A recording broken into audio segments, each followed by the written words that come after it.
இது Saturday morning. நேற்று எங்களோட வெட்டிங் ஆனிவர்சரி. 8 வருஷம் ஆயிடுச்சு. 8 வருஷம் போனதே தெரியலை. ரொம்ப ஸ்பீடாக போன மாதிரி இருக்குது. 8 வருஷம் வாழ்க்கையில் நான் என்ன புரிஞ்சிட்டேன் அப்படின்னா, என்னை விட்டுட்டு அவங்களாலேயோ அவங்கள விட்டுட்டு என்னாலேயோ இருக்க முடியாதுங்கிறத நல்லா தெரிஞ்சிட்டேன். காலையில் பிரேக்ஃபாஸ்ட்டுக்காக இட்லியும் சாம்பாரும் செஞ்சிடலாம் அப்படின்ட்டு அதான் ப்ரிப்பேர் பண்ணிகிட்டு இருந்தேன். ஒரு 10 பேருக்கு சாப்பாடு கொடுக்கலாம் அப்படின்னு சொல்லிட்டு அதுக்காகவும் அவங்களுக்காகவும் செஞ்சிட்ருந்தேன்.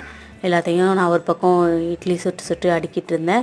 என் ஹஸ்பண்ட் சாம்பார் கட்டிகிட்டு இருந்தாங்க. குழந்தைங்கள சாப்பிட வச்சுட்டு பக்கத்துலேயே கேசரியும் பண்ணிகிட்டு இருந்தேன். எல்லாமே செஞ்சு எடுத்து வச்சுட்டு கோயிலுக்கும் கிளம்பிட்டோம்.